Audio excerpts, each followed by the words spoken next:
today, take y'all to this little journey. Right? Now, before you fully engage, please fully engage with an open mind.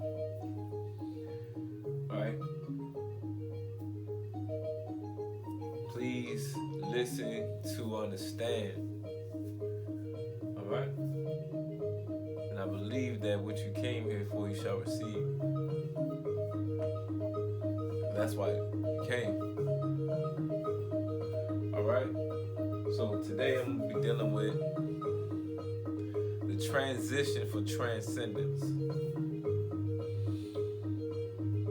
And I'm going to be approaching that from the angle of dieting.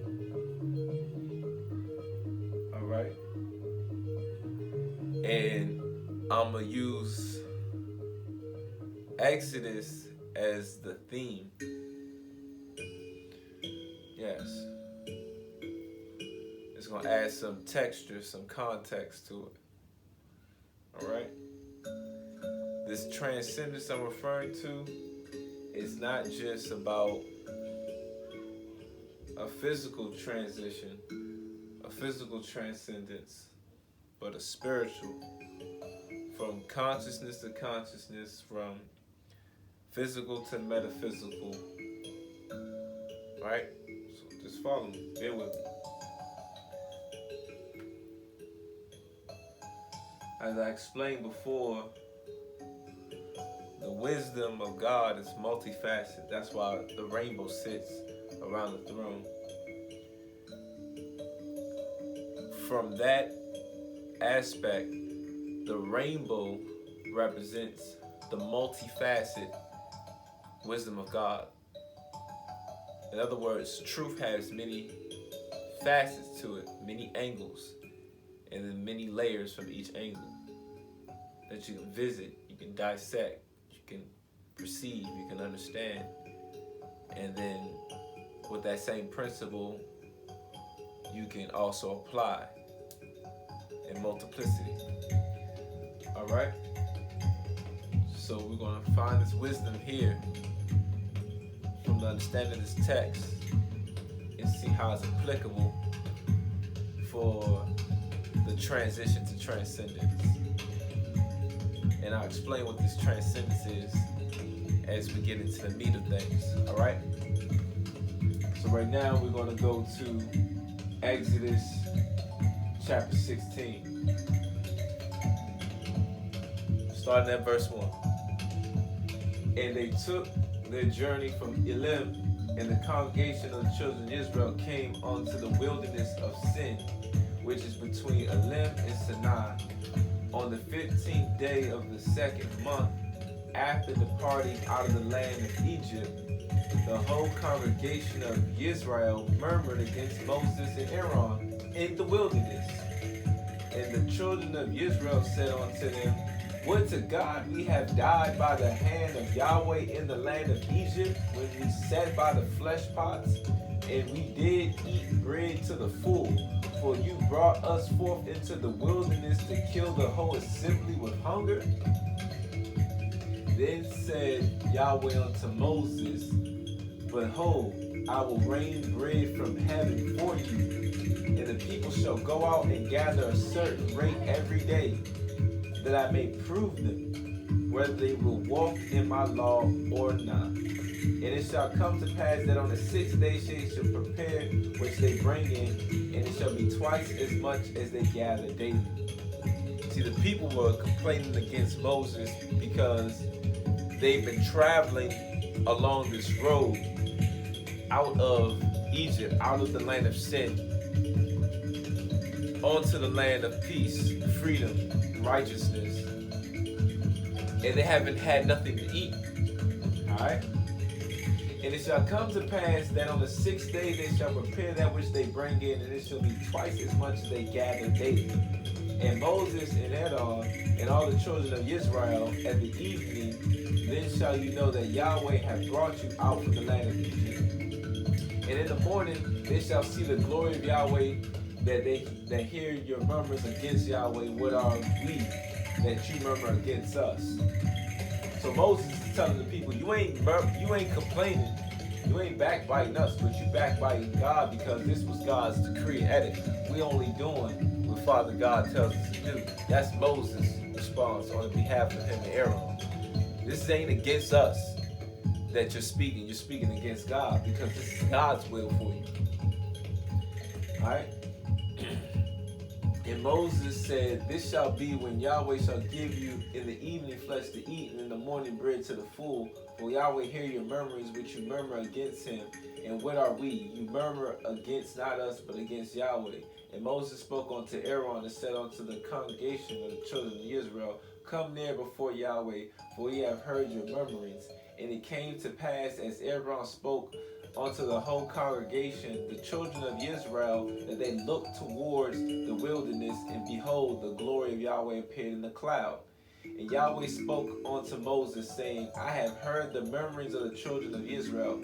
Speak unto them, saying, at evening you shall eat flesh, and in the morning you shall be filled with bread.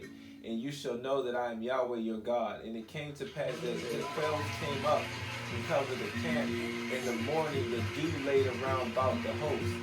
And when the dew that was laid was gone up, behold, the face of the wilderness by a small ring, a small hoar frost onto the ground. The children of Israel saw, and they said one to another, it is manna, that we know not what it is. Moses said unto them, this is the bread of Yahweh that has given you to eat. And he gathered every man according to his eating, an omer for every man and every person. Right? So we're going to skip past down a little bit more. Right? So then you see in verse 20, it turns into worms, all those who try to hoard the food. Right? And then we come down and see down here at verse, what is that? Verse 31, it says it tastes like coriander seed, white like the wafers, right? And the people had plenty of food to eat. And when the people were eating, God struck the congregation. God struck the congregation down while the food was still in their mouth. They was eating the flesh. They was complaining about the manna. They were complaining then about the way that it's not the food that they used to eat in Egypt. So God gave them flesh and gave them so much meat that the people were stuffing themselves. And while they were stuffing their mouths, God strikes them down. But here's the thing that I'm getting at. The people were not suffering physically. The people were suffering mentally. They had a disorder. And the disorder wasn't because the lack of nutrition. The disorder wasn't because of the transition that they were called. It's because of the desire of their heart.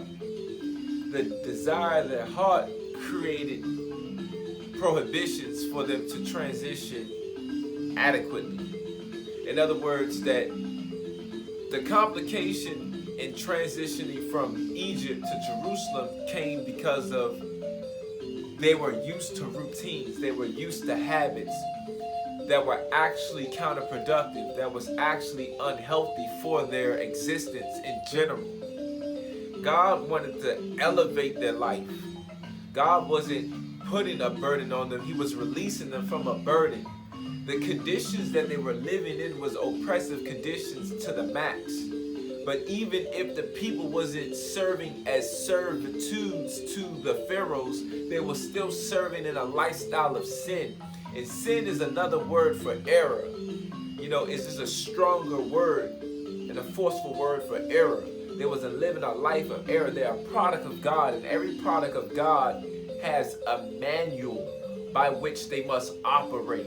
A product, just like this phone right here and this Apple phone which is recording, they have a manual that comes with it on how to operate the product.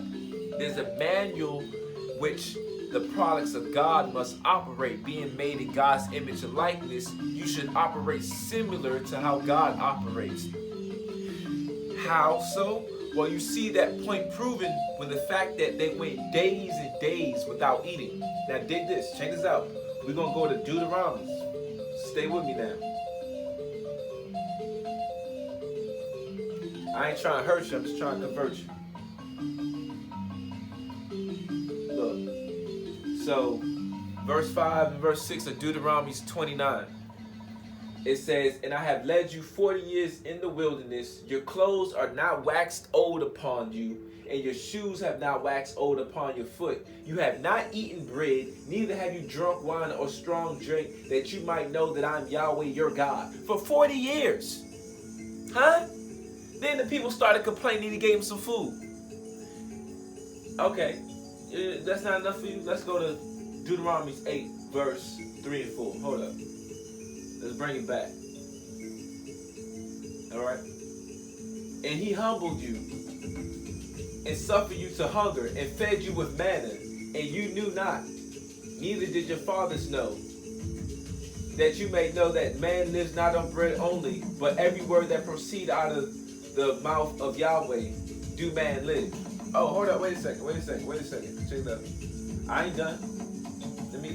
Let me stress this point to you real quick. Let me now stress you out so I can stretch you out.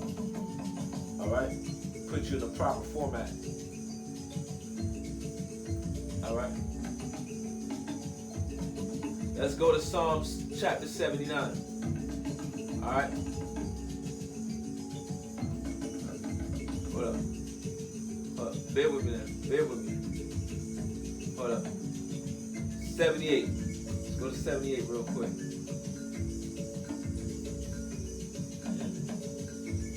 78 verse 25. Psalm 78 verse 25 said, man did eat angels' food. He sent them meat to the full. Hold up. Man did eat angels' food. He sent them meat to the full. Verse 24, he rained down manna upon them to eat and gave them corn of heaven. So he gave them the food that angels ate. Eventually. See, you go back to 28, Deuteronomy 29, verse 5 and 6. You go back to Deuteronomy 8, verse 3 and 4. You see that at one point they were not eating. And then even in Exodus, they started complaining at the fact they weren't eating. Before then, if you go into chapter 15, where he led them by the rock, the people were complaining they didn't drink. They say they were thirsty, right? That's what they say. They say they were thirsty. They were thirsty, huh? All right. So the water was bitter. He did a miraculous sign. He healed the waters, gave them something to drink. Cool. Then later on, the people start complaining, we haven't ate yet. How long was this happening? They said this was happening for years.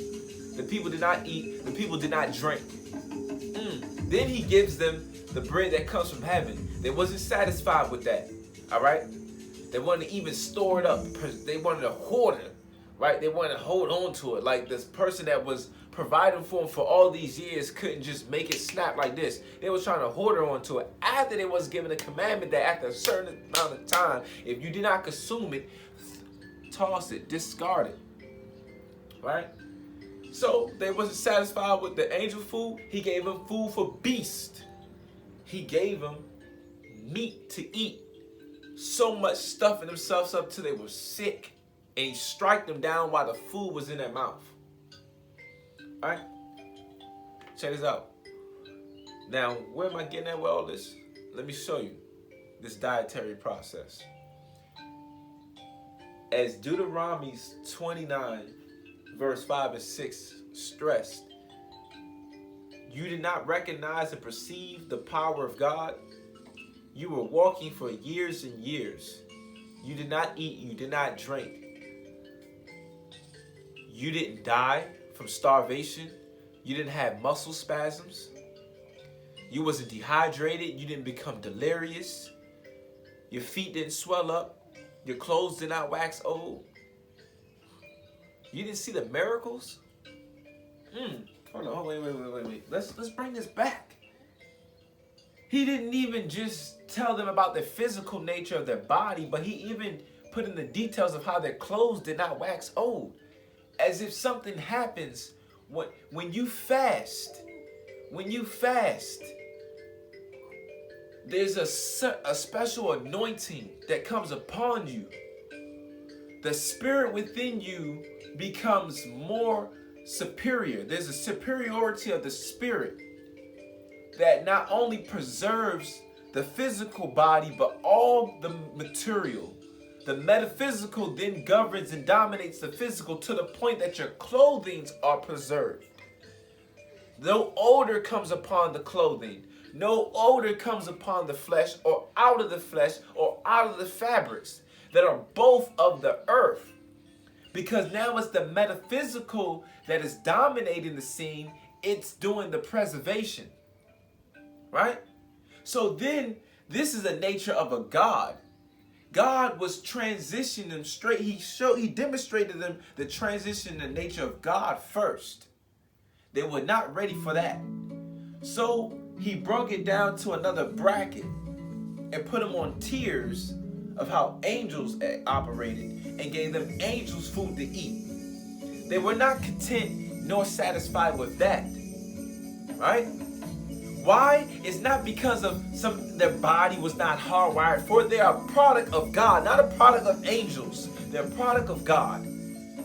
But it was their desires that were getting in the way of the transition. Right?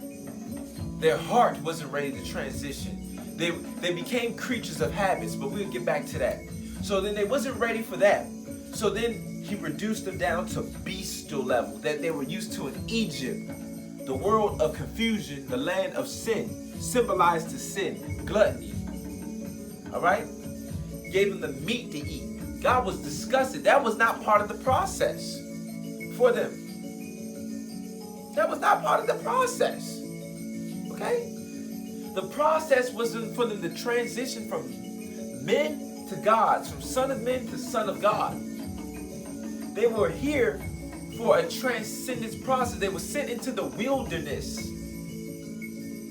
to transition from mortality to immortality.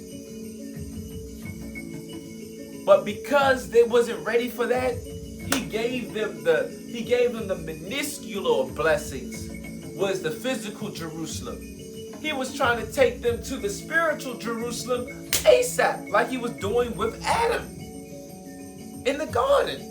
They went back into the garden. They went back into that process, the same process that Jesus went to when he went into the wilderness. It was the same type of wilderness.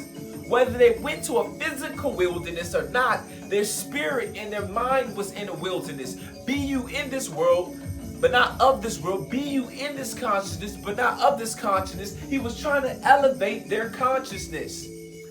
This was the transition. And this was the process of with this transition. The diet has to change.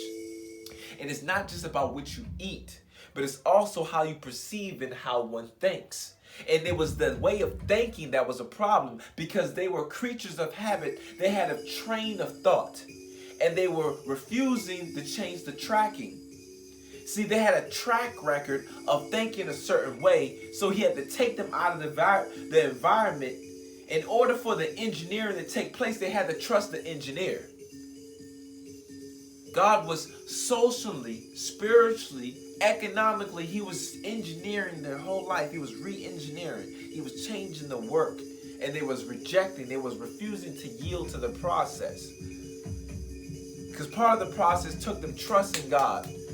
Because man lives not on bread alone, but every word that proceeds out of God's mouth. He gave them enough to show them, like, man, you've been going for years without this stuff. Huh? But they became creatures of habits. They were like a serpent, a snake. You know, so what y'all call it? The devil, the serpent, Satan, symbolizes a snake. He slivers on his belly. The belly. They were creatures of habit. They had a habit of eating during this time. But they didn't really need it. Let me give you another example of what I'm saying. I want you to really get what I'm saying here. So check this out. Earlier, I'm in the kitchen, all right? I'm in the kitchen. I think I'm making some food. I'm cutting up some potatoes or something. Cutting some potatoes up, right? And my niece already got her food served. But then she comes to the table while she's about to eat her food, she comes to the table with some Play-Doh. Right? She got these 2 balls of Play-Doh, and she gets to forming a creature. Now, she's about to eat some corn. That's corn plate she's waiting for. But she puts the plate to the side and start making this potato. Making this little creature out of this Play-Doh. Right? So I'm dicing the food. It's going on. I'm at the phase of still dicing up several different potatoes. So I get all the way to the point where I'm dicing up onions and I'm seasoning this thing and putting the oil on it ready to bake these potatoes. So about 15 minutes go by. She still ain't touched the corn. Right? So I don't know, one of us, me or mom, was like, you gonna eat the corn? Like, what's going on? You ain't even touched it. I think she asked her, right? And I said, I know what it is. You realize what was more important. And then she looked at me like, huh? I'm like, yeah, you realize what's more important? She's like, what, the food? I said, no, it's not the food. It's like, I'm confused. I said, I know, it's just because you're taught a certain way. That's why you're confused. But you chose what was more important. And if it was the food, you would have ate the food. If the food was more important, when you came to the table, it would have been the Play-Doh that you put to the side and not the food. You realize what was more important. And trusting and being yourself, you did that what was more important. See, we gave you not a command. We could have commanded you to eat your food, put that down.